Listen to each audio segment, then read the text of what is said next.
네, 안녕하세요. 오늘 이 시간에는 그 미국에서의 체류 신분 종류와 그 체류 신분에 연장하는 것과 변경하는 것, 그리고 우리가 체류 신분이 없는 경우에도 영주권 신청이 가능한지에 대해서 말씀을 나누겠습니다. 저는 LA에서 이민법 변호사로 활동하고 있는 김덕균 변호사입니다. 지금 현재 총영사관 이민법률 자문 변호사이고요. 그동안 많은 그리고 다양한 이민법 관련 업무를 담당을 했습니다. 네, 그러면 이제 그 체류 신분에 대해서 말씀을 나누겠습니다. 비자를 사용해서 미국에 입국을 하시면 입국 시 사용한 비자의 종류에 따라서 우리가 체류 신분이 주어지게 됩니다. 예를 들어서 F1 비자, 유학생 비자를 사용해서 입국을 하시면 유학생 비자 체류 신분을 갖게 되고요. E2 비자로 입국을 하시면 미국에서 E2 비자 체류 신분을 갖게 됩니다. 그래서 그 비자와 체류 신분의 차이점이 있는데요. 비자는 미국의 본인의 입국 목적을 따라서 신청해서 받는 그 다큐먼트죠. 그래서 대사관이나 컨슐러에서 신청을 해서 받으시게 되고 그 여러분들의 그 여권에 그 비자가 발급이 돼서 그 여권에 들어있는 비자를 가지고 이제 미국을 입국하시게 되는데 그 입국 목적에 따라서 해당 비자를 발급받아서 미국에 입국하시면 그 입국 시 사용하신 비자의 종류에 따라서 미국 안에서 그 체류 신분을 유지하기 위해서 해야 하는 것들과 할 수 없는 것들이 정해지게 됩니다. 예를 들어서 유학생 비자로 미국을 입국하시면 미국에서 공부를 하셔야 체류 신분을 유지하실 수가 있고요.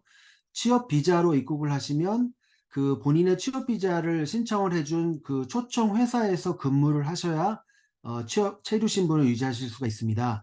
그리고 또 유학생으로 미국에 들어오셨으면은 일을 하시면 체류 신분을 유지할 수가 없고 유학생은 이제 공부를 하셔야 체류 신분을 유지할 수 있듯이 이렇게 이제 들어오실 때 사용하신 비자에 따라서 내가 어떻게 해야 체류 신분이 유지가 되고 유지가 되지 않는지가 정해지게 되어 있습니다. 그리고 또 그 비자는 또 비이민 비자와 이민 비자로도 나누어지는데요. 비이민 비자는 미국에 단기간 동안 체류할 목적을 가진 분들이 신청하셔서 받아서 들어오시는 거고요. 그 비자의 유효 기간 안에는 여러 번 미국을 들어오셨다 나가셨다 그 비자가 만기되기까지는 계속해서 미국을 왔다 갔다 하실 수가 있고요. 이민 비자는 대사관에서 미국에 영구적으로 체류를 할 목적으로 입국하실 분들이 대사관에서 신청해서 이민 비자를 받고 영주권자로 입국을 하시게 되는 거죠. 그래서 이 체류 신분은 그러니까 비자 같은 경우 비자의 만기일까지 미국에 체류를 할 수 있는 게 아니고요. 가끔은 그렇게 그 착각을 하시는 경우가 있더라고요. 그래서 여러분들의 그 여권에 보시면 비자가 있는데 그 비자에는 비자 발급일이 있고 비자 만기일이 있잖아요. 예를 들어서 이투 비자 같은 경우 예를 들어서 만기일이 지금으로부터 5년 후다 이렇게 됐을 때 간혹 가다가 그 5년 후 만기일까지 미국에 체류할 수 있는 것으로 생각하시는 경우도 있는데 그 비자에 있는 만기일은 그날까지 미국에 체류하실 수 있다는 뜻이 아니고 그 만기일까지 미국에 입국할 수 있다는 걸 뜻하는 거죠. 그리고 그 체류 기간은 그 입국하셨을 때 사용한 비자의 종류에 따라서 체류 기간을 부여받게 되십니다. 그래서 일단 미국에 입국하실 때 그 여권의 입국에서 심사관이 비자를 확인한 다음에 입국 심사를 하신 다음에 그 여권에다가 입국하신 날짜와 그 체류할 수 있는 마지막 날짜를 스탬프를 찍어주고요. 그리고 이제 전에는 I-94를 그 자리에서 발행을 해줬는데 지금은 이제 온라인에서 본인이 그걸 프린트를 하실 수 있잖아요. 그래서 그 I-94라고 하는 게 그 출입국 증명서입니다. 그래서 그걸 온라인에서 미국에 들어오시면 그 I-94를 출력을 해서 갖고 계시는 게 중요한데요.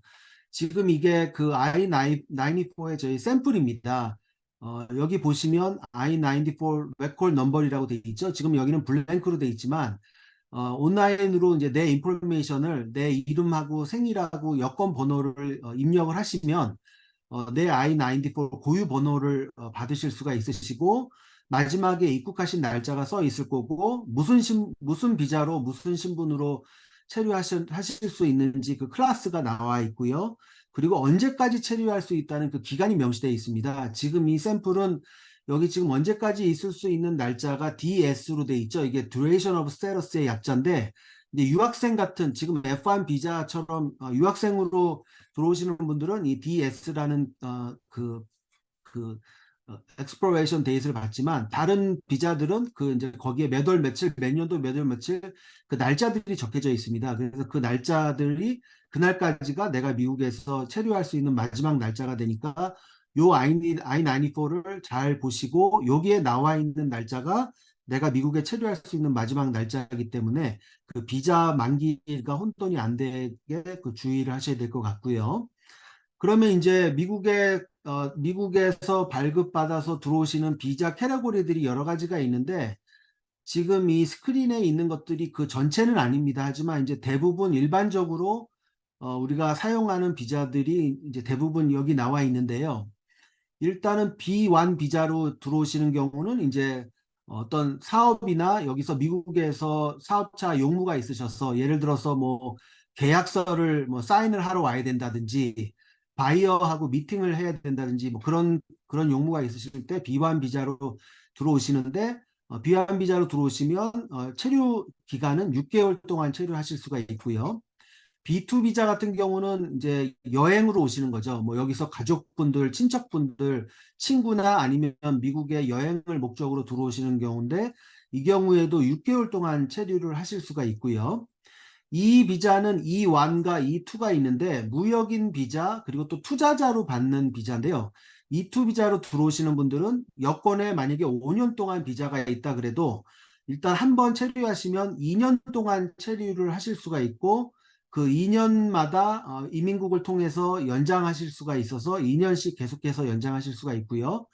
F1 비자, 뭐 J 비자, M 비자는 F1 비자는 이제 유학생 비자고요. J 비자는 교환 방문자 비자고 M 비자는 이제 직업 학교를 다니는 분들을 받는 비자인데 이런 경우는 그 공부하시는 프로그램 날짜까지 이제 미국에 계실 수 있는 거고요.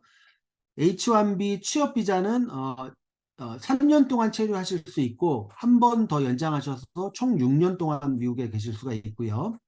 L 비자는 주재원 비자인데 역시 한 번에 3년을 체류하실 수가 있고 매니저급으로 들어오신 분들은 2년, 2년 두 번 더 연장해서 총 7년까지 계실 수가 있고 어떤 그 특별한 기술을 갖고 들어오신 분들은 한 번 더 2년을 연장을 해서 3년하고 2년 해서 총 5년을 미국에 계실 수가 있고요.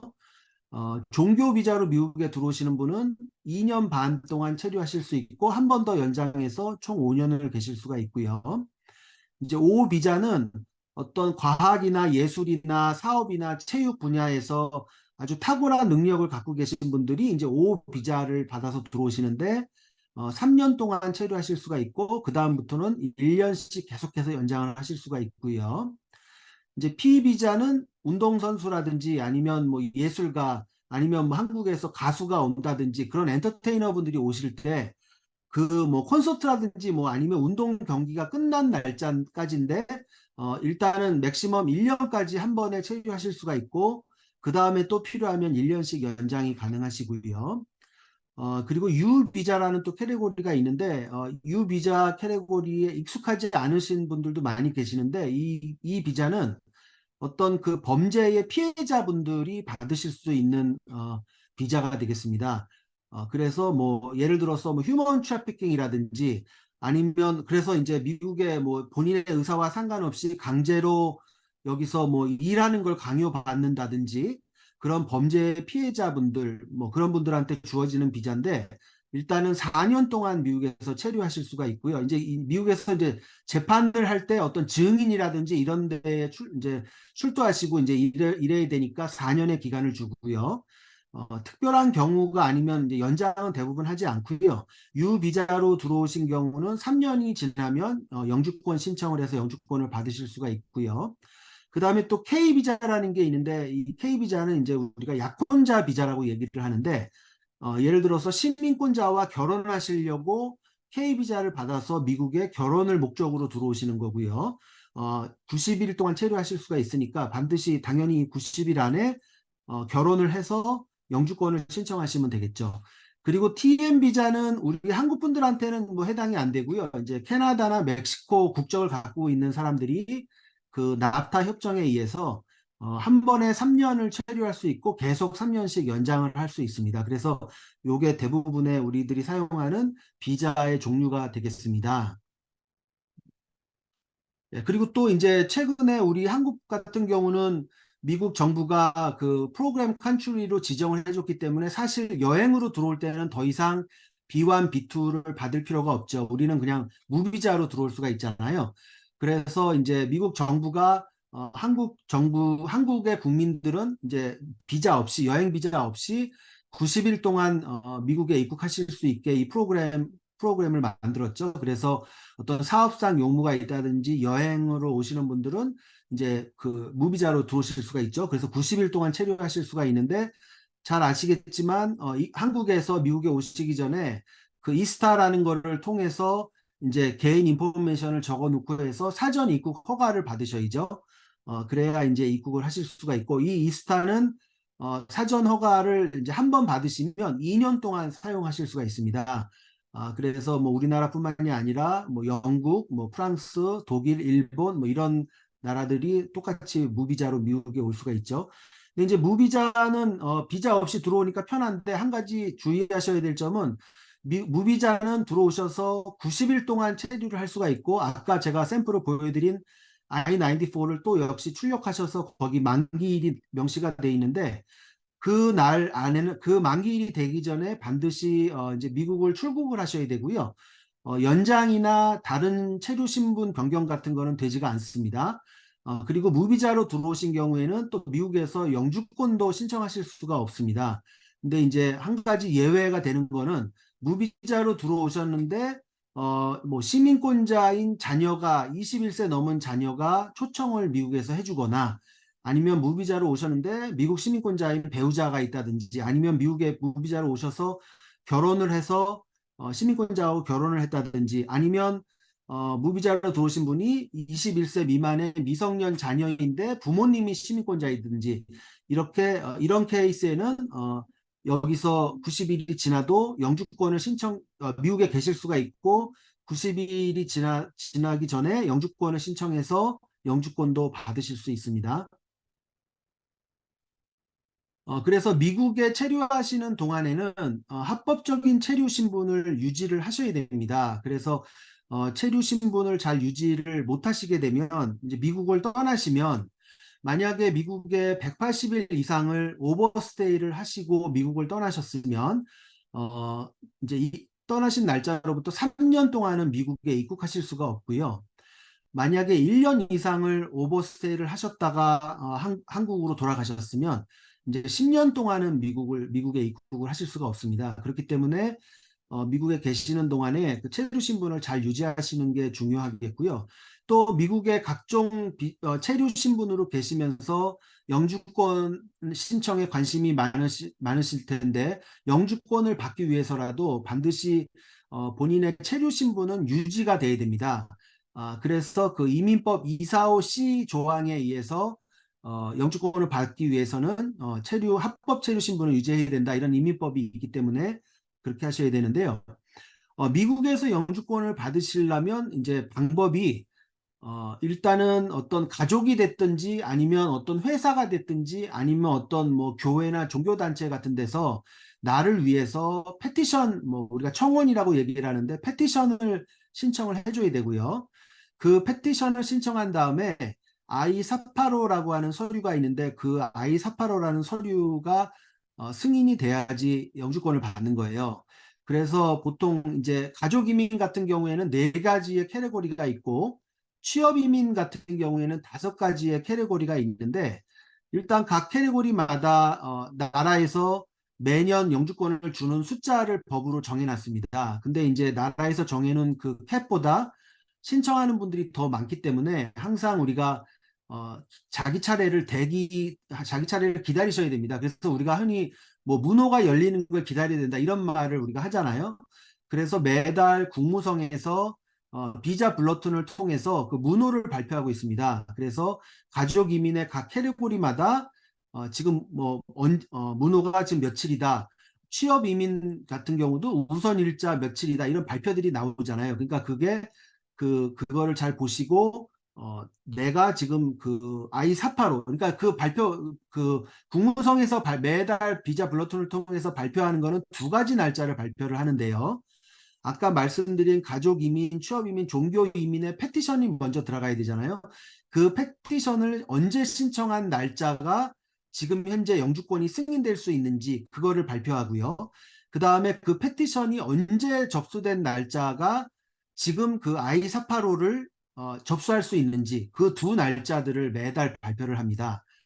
그래서 그 I-485가 되는 날짜, 우리가 그 패티션을 먼저 신청을 하신 다음에 매달 비자 블러튼에서 문호를 보시고, 이제는 I-485를 접수해도 된다. 그렇게 발표가 되면 그 달에 I-485를 접수하실 수가 있는데, 최소한 그 I-485를 접수하는 날까지는 지금 본인이 갖고 있는 비이민 체류 신분을 유지를 하셔야만 영주권을 받으실 수가 있습니다. 그래서 보통 현재의 미국에서의 체류 신분은 이민국을 통해서 연장하실 수가 있는데, 예를 들어서 이제 E2 비자로 입국을 하셨으면 이제 2년 동안의 체류 기간을 주어지잖아요. 근데 아직도 만약에 여권에 있는 비자가 아직도 날짜가 유효하다. 그러면 이제 미국을 떠나셨다가 다시 그 유효한 E2 비자를 가지고 다시 입국을 하시면 입국과 동시에 또 2년의 체류 기간을 다시 받게 되고요. 아니면 굳이 내가 지금 비자는 아직까지 살아있지만 미국을 지금 떠나지 않겠다 하시면은 그냥 이민국을 통해서 연장하실 수가 있고 체류 신분을 연장하실 수가 있고 또 2년의 기간을 더 받을 수가 있습니다. 근데 이제 만약에 비자가 만료가 됐으면 E2 비자가 있었는데 E2 비자가 만료가 됐다.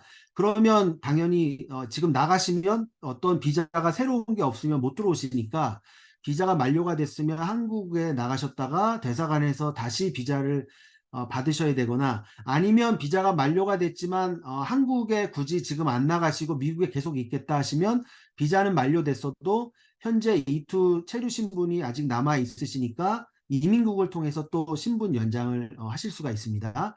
그래서 이 신분 연장은 그렇게 하시면 되고 또 신분을 또 다른 비자 신분으로 바꾸고 싶은 경우가 있거든요. 예를 들어서 E2로 들어왔지만 나는 이제 사업을 더 이상 안 하고 예를 들어서 공부를 하고 싶다. 유학생 비자 신분을 받고 싶다.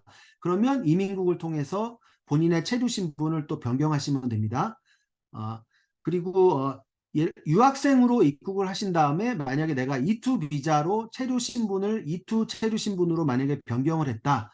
그렇게 되면은 이제 그 2년에 또 E2 신분을 받으시는데 예를 들어서 근데 E2 신분 2년이 만기가 되면 그때는 이제 미국을 나가시면 안 되죠. 왜냐하면 처음에 들어오신 거는 E2로 들어오신 게 아니라 유학생 비자로 들어오셨다가 그리고 E2 신분으로 변경을 했기 때문에 이제는 다시 나가서 유학생 비자로 다시 들어올 수가 없거든요. E2 신분을 여기서 이민국을 통해서 변경해서 받으셨기 때문에 E2 신분이 이제 만기가 되면은 그 전에 인민국을 통해서 연장을 하셔야 됩니다.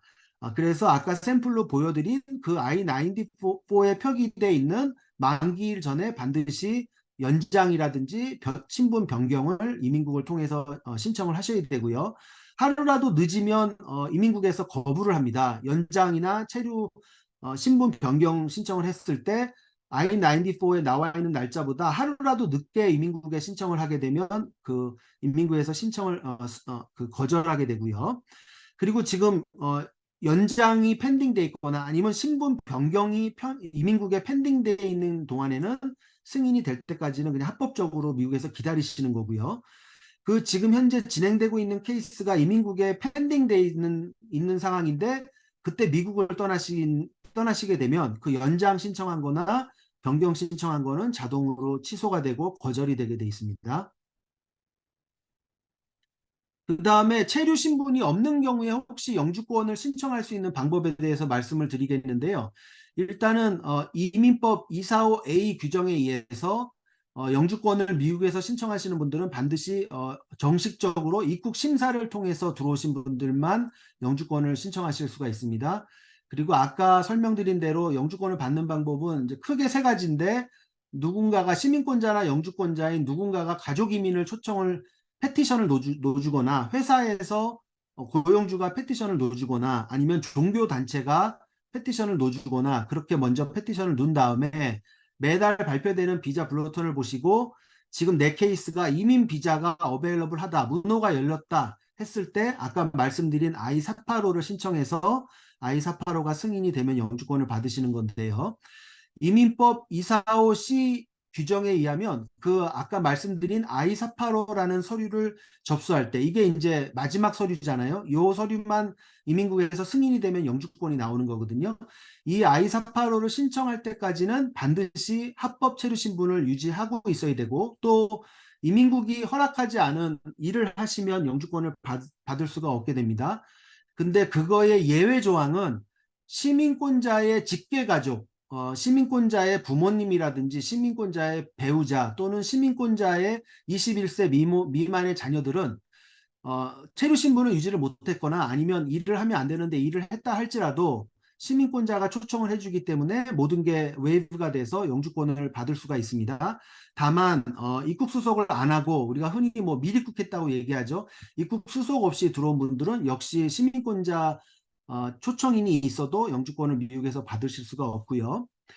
그리고 또 이민법 245K라는 게 있는데, 이거는 뭐냐면 그 최근에 내가 만약에 체류 신분이 없어진 게 최근이다. 내가 예를 들어서 I-485를 5월 1일 날 접수를 하는데 2월 1일 날 내가 체류 신분이 끝났다. 그러면 이제 원칙적으로는 체류 신분을 유지 못했으니까 영주권을 못 받는 건데, 245K라는 법에 의해서 만약에 내가 체류 신분을 유지하지 못한 날짜가 아직 485를 접수한 날짜 기준으로 180일이 안 됐다. 그러면 또 사면 그 유예를 받기 때문에, 그리고 내가 만약에 일을 하면 안 되는데 일을 했다.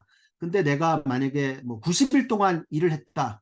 그러면 180일 미만이기 때문에 역시 웨이브가 돼서 영주권을 받습니다. 그래서 체류 신분이 끝났거나 아니면 일을 했어도 그러니까 합법 신분이 아닌 상태로 미국에 있었던 날짜와 또 일을 할 수 없는데 일한 날짜를 다 두 개를 합쳤어도 아직까지 485 접수할 때 180일이 안 됐다. 그러면 영주권을 받으실 수가 있고요. 이 245K도 역시 미입국하신 분들한테는 해당이 안 되고요.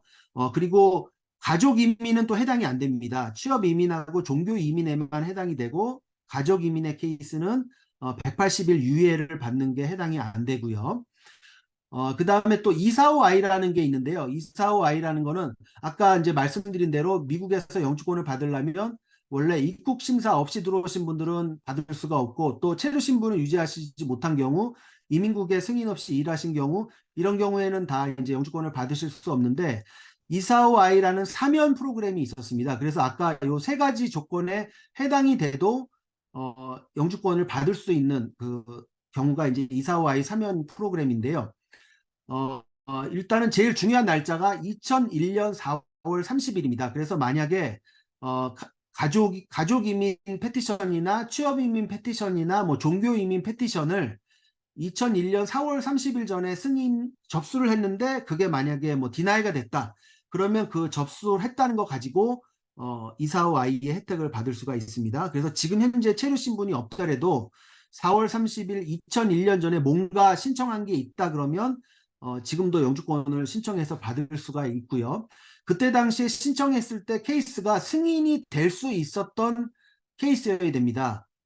그래서 뭐 예를 들어, 그리고 이제 그게 내 케이스가 아니라 내 가족을 위해서 누군가가 뭐 가족 이민 초청을 내 와이프를 위해서 신청을 했다든지, 아니면 뭐 고용주가 우리 가족을 위해서 취업 이민 페티션을 놓다든지, 본인이 아니었어도 이제 그게 해당이 되고요. 그리고 만약에 그 우리 와이프를 어떤 회사에서 취업 이민을 신청을 했었는데 지금은 만약에 우리가 이혼한 상태다. 그렇게 해도 역시 현재 계속 그 자격이 됩니다. 왜냐하면 아까 말씀드린 대로 245I는 그 페티션을 신청했을 때 당시의 상황으로 심사를 하기 때문에 지금 상황이 변경이 됐다 그래도 여전히 자격이 될 수가 있고요. 또 신청할 때는 만약에 부모님을 누군가가 페티션을 놓줬는데 그때 자녀가 21살 미만이었는데 지금은 21살이 넘었어도 신청 당시에는 자녀가 21살 미만이었으면 그 자녀는 지금 21살이 넘었어도 이제 다른 뭐 회사가 나를 초청해 준다든지 하면은 또 영주권을 이사오 아이를 이용해서 영주권을 받으실 수가 있습니다. 그래서 간단하게 예를 들어보면 영주권자인 A씨가 본인의 동생 B씨를 위해서 가족이민 페티션을 아까 말씀드린 그 2001년 4월 30일 전에 신청을 했는데요. 그 후에 이 A씨가 시민권자가 됐습니다. 근데 이 경우는 그 이사후 아이의 혜택을 못 보는 게 신청할 당시에는 그 A씨가 하신 A씨가 영주권자였는데 영주권자는 그 형제 초청을 할 수가 없거든요. 그러니까 이제 차후에 시민권자가 됐지만 신청할 당시에는 영주권자였기 때문에 이분은 이사후 아이 혜택을 보실 수가 없고요. 그 다음에 영주권자인 A씨가 17세인 딸을 또 가족이민 초청을 제 날짜에 했는데 만약에 이 딸이 그 후에 결혼을 하게 되면 또 이 케이스가 디나이가 됩니다. 왜냐하면 그 영주권자는 미혼 자녀만 초청을 할 수 있지 그 초청한 자녀가 결혼을 하게 되면 그 케이스가 디나이가 되거든요. 근데 이 경우에도 역시 이사후 아이의 혜택을 계속 보실 수가 있습니다. 왜냐하면 결혼은 이 신청이 되고 나중에 한 거기 때문에 신청 당시에 그 상황을 봤을 때는 결혼을 하지 않은 케이스이기 때문에 이사후 아이에 계속 그 혜택을 보실 수가 있고요. 그리고 이제 만약에 그 회사에서 취업 이민으로 페티션을 놓줬는데 만약에 나중에 이민국에서 추가 서류를 요청을 했는데 그걸 제대로 받지 못하고 그래서 회사가 답변을 하지 못해서 그 취업 이민의 페티션이 만약에 디나이가 됐다 그래도 역시 이사 후 아이의 혜택을 보실 수가 있습니다. 왜냐하면 신청 당시에는 아무런 문제 없이 승인이 될 수 있을 상황으로 접수가 잘 됐고 접수가 된 다음에 상황으로 케이스가 디나이가 된 거기 때문에 역시 이사후 아이의 혜택을 보실 수가 있고요. 이사후 아이가 아까 말씀드린 대로 2001년 4월 30일 전에 페티션이 들어가야 된다고 말씀드렸는데 또 다른 중요한 조건은 뭐냐면 반드시 미국에 2000년 12월 21일 전에 들어오신 분들에 한해서만 이게 신청 자격이 있습니다. 근데 만약에 이 페티션을 1998년 1월 14일 전에 접수하신 경우에는 미국에 언제까지 입국했어야 된다는 그런 조건이 없고요. 그 후에 접수된 케이스들은 2000년 12월 21일까지 미국에 반드시 들어와 있었다는 것을 증명을 해야 되겠습니다. 그리고 이 이사후 아이의 혜택을 받을 수 있어도 만약에 어떤 영주권을 받을 수 없는 범죄 기록이 있다든지 하게 되면 역시 영주권은 받을 수가 없게 되고요. 그리고 이 2001년도에 들어간 서류들이 이제 벌써 20년이 넘게 들어간 페티션이기 때문에 그 자료들을 만약에 아직도 갖고 있지 않다 그러면 이민국의 포야라는 거를 통해서 그 옛날에 20년 전에 내가 놓던 서류들을 다 받을 수가 있기 때문에 그렇게 해서 자료들이 현재 없더라도 포야를 통해서 그 자료들을 받으실 수가 있고요. 또 마지막으로 지금 체류 신분을 유지하지 못했는데도 영주권을 받을 수 있는 방법 중에 하나가 이거는 이제 가족 이민에만 해당이 되는 건데요. 601A 웨이버라는 게 있습니다. 그래서 내가 미국에서 합법 신분으로 있지 못했던 거를 이제 사면을 받게 되는 건데요. 예를 들어서 내가 시민권자나 영주권자의 가족이다. 예를 들어서 뭐 배우자나 자녀인 경우에 만약에 시민권자나 영주권자가 나를 위해서 가족이민 페티션을 신청을 해서 그게 승인이 났는데 만약에 내가 지금 485를 놓아야 되는데 문호가 열려서 485를 놓아야 되는데 지금 내가 미국에서 합법 신분을 유지 못했다. 이런 경우에는 미국에서는 영주권을 받을 수가 없고요. 한국으로 나가서 미 대사관에서 이민 비자 인터뷰를 받아야 되는데 이제 과거에는 일단 무조건 한국에 나가서 대사관에서 이민 비자 인터뷰 할 때까지 기다리고 그랬어야 되는데 이제 법이 바뀌어서 미국 안에서 이 사면하는 웨이버를 먼저 신청할 수가 있습니다. 그래서 이 웨이버가 승인이 되면 그냥 나중에 이민 비자만 받으러 그냥 한국에 나가실 수가 있는데 자격 조건은 일단 17세 이상이어야 되고요. 이 웨이버를 신청할 때 당시에 미국에 거주하셨어야 되고, 지금 현재 그 이민 비자 케이스가 살아 있어야 되는 경우가 되겠죠. 그리고 어, 이 경우에 조건 중에 하나가, 내가 만약에 이거를 영주권을 받지 못하면 나를 초청해준 그 시민권자나 영주권자한테 굉장히 큰 어려움이 있다. 경제적이거나 정신적이거나 아니면 나를 초청해준 사람이 병이 있어서 내가 간병을 해야 된다든지, 이러한 좀 특별한 그런 익스트림 할십이라 그래가지고, 이런 상황이 있어서 내가 미국의 영주권을 못 받으면 나를 초청한 사람이 너무 힘든 상황에 처한다.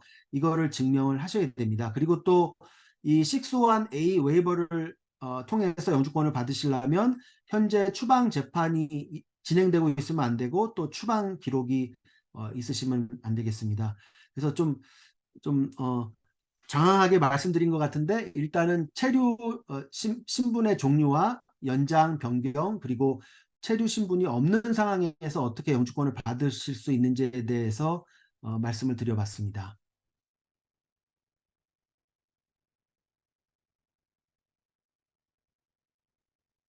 변호사님 수고 많으셨습니다. 그 질문 있으신 분들은 여기 채팅창 또는 마이크를 켜시고 질문을 하시면 되겠습니다. 질문 있으신 분들 질문해 주시겠어요?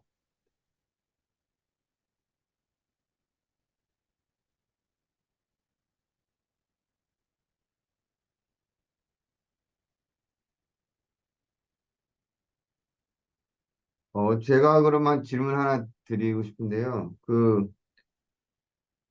비자의 만기일하고 신분 체류 기간은 다르다고 하셨는데, 비자의 만기일이 있으면은 아까 말씀하신 것처럼 들어왔다가 나갔다 하는 게 자유로우니까 실질적으로 만기일 전까지는 비자를 계속 써서 들어왔다 나갔다 하면서 해서 체류 기간은 만기일보다는 조금 더 오래 갈 수 있는 거라고 보면 될까요? 네, 그렇죠. 만약에 예를 들어서 이투 비자가 뭐 5월 1일 날 이제 끝난다. 그러면 5월 1일 날 그 마지막 날까지 미국에 들어오시면 되고요. 그리고 마지막 날 들어와도 역시 체류 기간은 2년을 또 주거든요. 그러니까 비자가 있으시면 그 마지막 날까지라도 다시 미국에 들어오시면 체류 기간은 똑같이, 비자가 1년이 남아있던 마지막 날이던 똑같이 2년을 더 받을 수가 있으니까, 그렇게 들어오시면 또 미국에서 체류 기간을 확보하실 수가 있죠. 예. 그리고 음, 이거는 좀 다른 얘기인데요. 이제 제가 요즘에 한국에서 듣는 얘기는 이제 J1으로 트레인이라는 걸로 해서 들어오려고 하는데 비자 거부 사례가 요새 조금 예전보다 많이 늘었다고 얘기를 듣나 봐요. 그래서 주변에 물어보니까 그런 얘기를 하는데, 어, 전반적인 이제 비자 발급 통계나 흐름 분위기에서 이렇게 이런 J1이나 이런 거에 대해서 약간 좀 더 보수적이 돼가고 있는 분위기가 있나요? 그게 이제 미국 정부에서 보는 거는, 사실은 이제 J 비자는 사실 그래도 다른 캐테고리에 비해서는 그래도 이렇게 어렵지 않게 받았는데, 이제 이 미국 정부에서 보는 거는 J 비자도 이제 J 비자 프로그램이 끝나면 나는 한국으로 돌아오겠다. 그런 전제로, 그러니까 이민의 의사가 없다. 내가 미국에 들어가도 J 비자 프로그램만 마치면 한국으로 돌아오겠다. 그렇게 하고 받는 건데, 이제 미국 정부에서 그거를 다 분석을 했을 때, 그 데이터를 봤을 때, 아, J비자로 들어왔는데 그 프로그래밍 끝나고 바로 약속한 대로 한국으로 돌아가시는 게 아니라 여기서 유학생 비자로 변경을 한다든지, 아니면 또 뭐 시민권자와 결혼을 한다든지, 그래서 이제 J비자로 들어오신 분들이 만약에 다시 돌아가는 그 레이트보다, 레이트이 다 돌아가시지 않고 상당 부분이 미국에 남아 계신다. 그러면 이제 그 비자를 줄 때 그런 걸 잘 봐서 이 사람이 어떤 프로그램으로 어떤 트레이닝을 받으려고 하는 건지, 아니면 미국에서 들어간 다음에 약속한 대로 프로그램이 끝나고 다시 돌아오지 않고 계속 남아 있으려고 하는 건지, 이제 이런 걸 좀 까다롭게 심사들을 할 수가 있습니다. 말씀하신 내용이 좀 흥미로운데요. 그러니까 이민국에서 보고 어떤 이 비자 발급의 취지와 목적에 맞지 않는 부분이 있으면 약간 조정도 하고 그에 맞게 대응도 하는 것 같은데, 그러면 이게 좀 신청하는 나라별로 조금씩 정책을 달리하기도 하나요? 그럼 비자 카테고리가 아니라? 뭐 대놓고 그걸 그렇다고 당연히 얘기는 안 하겠지만 실제로 그럴 수 있죠. 그리고 이제 봤을 때 이 무비자 국가는 아니지만 자기네들이 여태까지 갖고 있는 통계를 봤을 때, 아, 이 나라 국민들은 예를 들어서 유학생 비자로 오면 공부를 마치면 다시 다 돌아가고 제2비자로 돌아왔을 때도 대부분 다 돌아가는데, 또 어떤 나라의 경우는 그렇게 비이민 비자인데 그 프로그램이 끝난 상태에서도 돌아가지 않고 어, 이 다른 신분으로 변경하거나 아니면 아예 신분 변경하지 않고 그냥 체류 신분이 끝난 상태로 남아 있는 경우가 많다. 그러면 이제 당연히 비자를 줄 때 고려를 하죠. 그래서 이 나라 사람들은 뭐 어느 나라라고 지정을 안 하지만 예를 들어 어떤 나라는 그냥 어떤 비자든 나오기만 하면 무조건 미국에 들어가는 걸 목적으로 들어가고 비자를 받아서 들어오면 미국에서 떠나질 않는다 하면은, 그런 경우에는 비자들을 심사할 때 유학생 비자가 됐던 제2비자가 됐던 더 훨씬 더 까다롭게 하겠죠. 예. 다른 분이 질문 하나 했는데 그 전에 제 질문을 하나 더 하고, 예, 할게요. 왜냐면 제 질문이 다른 분한테도 관심이 있을 수 있어서. 저희가 지금 한국 정부와 이제 미국 정부에 대해서 서로 얘기하는 것 중에 하나가 이제 전문직 비자 쿼터 H1B, 이제 다른 네. 호주나 싱가포르 같은 데 카테고리가 별도로 있는데 우리는 그게 없이 그냥 다른 나라랑 묶여 있거든요. 근데 저희가 지금 파악하고 있는 것에 따르면 이게 추첨 제도라고 하지만 실질적으로 보면 전체 한 70%는 이제 중국이나 인도에 가고 나머지 한 1.6% 정도만 한국한테 간다고 알고 있는데, 이건 중국이나 인도한테 그 정도 가는 건 이 사람들이 워낙 지원을 많이 해서 그렇게 볼 수 있나요? 아니면 추첨이라는 게 그냥 하다 보니까 그렇게 자연스럽게 이루어지는 걸까요? 네, 뭐 추첨 자체는 어떤 예를 들어서 신청하는 사람이 어느 나라 사람이었다 그런 거를 알고 추첨을 하는 건 아니고요. 그냥 숫자로 그냥 컴퓨터가 자동으로 숫자를 제너레이트 해가지고 추첨을 하는 거기 때문에 그게 뭐 어느 특정 국가를 미리 알고 많이 주고 이런 건 당연히 아닌데, 그럼 그만큼 중국이나 인도 사람들이 H1B를 많이 신청하기 때문에 그 추첨이 많이 되는 거죠. 그러니까 지금 H1B가 굉장히 그 여러 가지로 좀 이슈들이 많은데 1년에 그 H1B를 주는 그 숫자는 6만 5천 개거든요. 6만 5천 개인데 지금 보면은 뭐 20만 명 이상이 신청을 하려고 하니까 당연히 추첨을 미리 등록을 해서 추첨을 한 사람들만 H1B를 받을 수가 있어서 지금 3대 1 정도의 경쟁이 되는 건데, 이제 이제 이민국에서 지금 보는 거는 옛날에는 코타가 19만 5천 개가 있었기 때문에 코타가 많이 있었기 때문에 H1B를 여러 직종으로 많이 잘 받을 수 있었는데 6만 5천 개로 코타를 줄인 다음에 이제 아까 말씀하신 대로 뭐 싱가포르라든지 칠레 같은 나라는 또 그 뭐 FDA 협정에 의해서 자기 나라들은 따로 그 코타를 그 숫자를 받잖아요. 우리나라는 아직 그게 없으니까. 그러니까 사실 지금 한 5만 8천 몇 개의 그 스팟을 두고 20만 명이 지금 경쟁을 하는 거거든요. 그래서 근데 또 그렇기 때문에 미국 입장에서는 이제 어떻게 하려고 그러냐면 H1B를 될 수 있으면 컴퓨터라든지 그런 IT 분야, 뭐 컴퓨터 프로페셔널들, 엔지니어들, 그러니까 한마디로 지금 미국의 부족한 미국에서 봤을 때 기업체들이 이제 로비를 하거든요. 뭐 애플이나 구글이나 이런 회사에서는 지금 현재 미국인으로서 컴퓨터나 이런 IT 분야의 전문인들을 지금 다 충당이 안 된다. 그렇기 때문에 이제 그 인도 사람이나 중국 사람들이 그런 쪽에 엔지니어나 컴퓨터 사이언스 공부한 사람들이 워낙 많기 때문에 그 사람들한테 H1B를 줘야지 우리 회사들이 지금 돌아갈 수 있다. 그렇게 해서 이제 이민국도 현실적으로는 사실상 그쪽 분야를 중심적으로 좀 H1B를 많이 주려고 하고 있어요. 그래서 옛날처럼 뭐 비즈니스 전공하시고 이런 분들이 쉽게 받았는데 요새는 아주 그 회사가 큰 회사 아니면 H1B를 안 주려고 하거든요. 그래서 일단은 이제 아까 말씀하신 그 내용은 일단은 추첨에 많이 뽑히는 거는 워낙에 뭐 중국 사람, 인도 사람이 신청을 많이 해서 그렇고 또 그 중국 사람들, 인도 사람들이 컴퓨터나 뭐 IT 계통에 종사하는 사람들이 많아서 상대적으로는 H1B에 승인되는 사람들이 많은 거고 또 이민국도 정책적으로 그런 그 스템 부분이죠. 그런 테크놀로지, 컴퓨터, 뭐 엔지니어링 그런 쪽 위주로 H1B를 주려고 하고 있습니다. 그래서 한국 분들이 지금 나를 H1B 신청해 주겠다라고 하는 회사가 있어도 지금 추첨에 안 되는 경우가 있고 또 다 컴퓨터 분야가 아니기 때문에 컴퓨터 아닌 분야들은 그런 테크놀로지 분야가 아닌 경우에는 또 H1B를 또 잘 안 주려고 하기 때문에 지금 전체적으로 봤을 때 한국 분들 좀 그 숫자가 좀 그 비율이 많지가 않은 것 같아요. 그래서 만약에 우리가 싱가포르나 칠레처럼 한국을 위해서도 또 그런 숫자가 할당이 돼서 한다 그러면 그 매년 그만큼 우리나라 사람들이 받을 수 있으니까 그러면 큰 도움이 될 것 같습니다.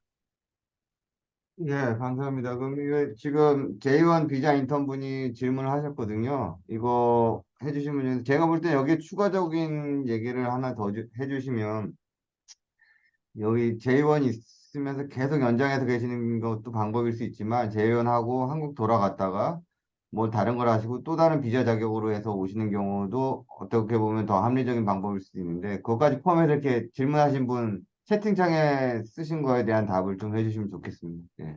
네, 그 제이비자 인턴으로 오셨는데 그러면 이제 그 DS2019라는 폼에 보시면 그게 언제 프로그램이 끝나는지가 날짜가 적혀져 있잖아요. 그래서 그 DS2019 폼에 내가 프로그램이 끝나는 날까지 제이비자로 미국에 계실 수 있는데 물론 만약에 지금 고용주가 나를 내가 거기서 트레이닝을 받는데 내가 너무 일을 열심히 잘하고 그래서 고용주도 나를 그 회사에서 트레이닝을 더 받고 더 일했으면 좋겠다 하는 경우에는 연장을 할 수가 있는데, 근데 이게 연장할 수 있는 그 기간이 정해져 있거든요. 그러니까 J비자가 여러 가지 캐테고리가 있잖아요. J비자 중에서도 거기서 이제 인턴으로 트레이닝을 받는 경우도 있고 아니면 한국의 뭐 대학 교수님이 여기 교환 교수로 오실 때도 제2비자를 쓰거든요.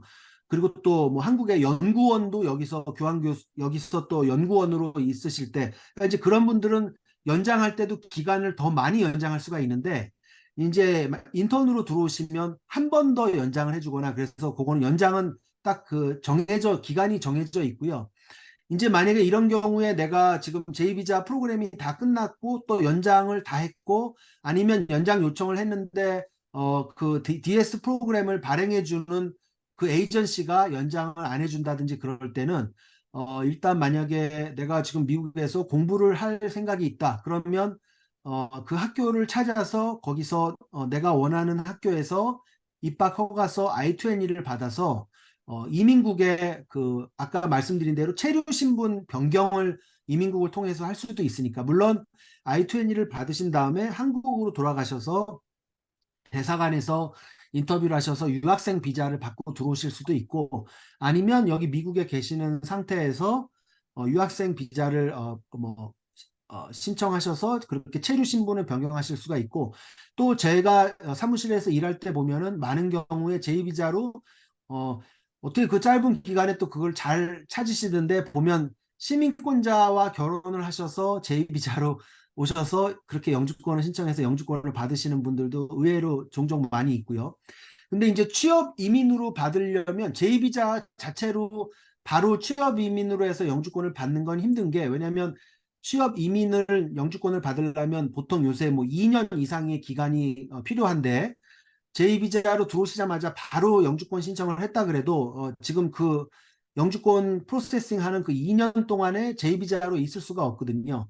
그래서 제2비자로 계시다가 이제 뭐 해당이 되면 뭐 다른 비자로 체류 신분을 변경을 하셔야 되고 뭐 H1B가 해당이 되면 H1B로 바꾸셔서 일을 하시다가 영주권을 계속 진행해서 받으실 수가 있는데 제2비자로 계신 분들은 이제 한 가지 조심하셔야 되는 게 그 비자에 보시면 그 투 오브 E에 해당된다 이런 랭귀지가 있는 분들이 있어요. 그건 뭐냐면 J비자를 줄 때 한국과 미국 정부가 이런 그 지적인 교류를 목적으로 이런 J비자를 해주는 거거든요. 그래서 한국에서 와서 미국에서 인턴 과정을 밟고 또 아니면 미국 사람이 한국에 가서 인턴 과정을 밟을 때 조건이 그 J비자 프로그램이 끝나면 2년 동안을 일단은 미국 그 본국으로 돌아가서 본국에 2년 동안 거주하겠다라는 그런 규정이 있는 경우가 있습니다. 그 예를 들어서 미국에서 뭐 연구원으로 오셔서 아니면 박사님들이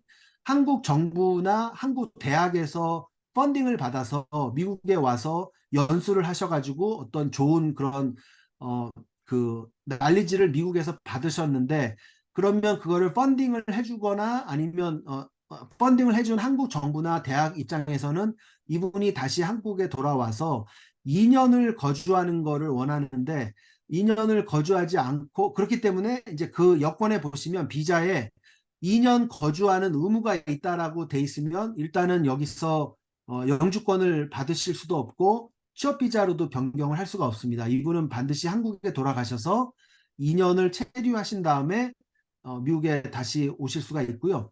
하지만 아까 말씀드린 그 유학생 비자로 변경한다든지 그럴 때는 또 그 조항이 해당이 안 됩니다. 그래서 영주권과 취업 비자로 변경할 때만 본국에서 2년을 거주해야 되고 다른 캐테고리는 괜찮고 또 인턴 경우에는 이제 분야에 따라 다르겠지만 대부분 한국에서 여기 미국에 인턴으로 오신 분들은 아까 말씀드린 그 2년 그 본국에서 거주해야 되는 조건에 해당이 대부분 안 되십니다. 그 여권에 보시면 된다 안 된다 본인 케이스가 거기 적혀져 있고요. 네.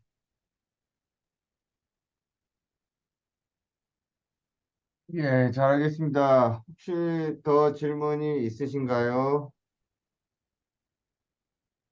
음, 그러면은 변호사님 뭐 마무리 말씀해 주시고 마치도록 하겠습니다. 예. 네, 제가 사실은 뭐 인포메이션은 많은 얘기를 하고 싶었는데 또 주어진 시간이 있고 그래서 좀 사실 짧은 시간에 장황하게 말씀을 드린 것 같아요. 그리고 아까 뭐 이사와 이런 부분은 좀 테크니컬한 부분이 있어서 사실 좀 이해하기가 좀 쉽지 않은 부분도 있는데 하여튼 일단은 더 궁금하신 점이 있으시면 언제든지 뭐 이메일이나 전화로 연락을 주시면 제가 친절하게 다 설명을 잘 해드리겠고요.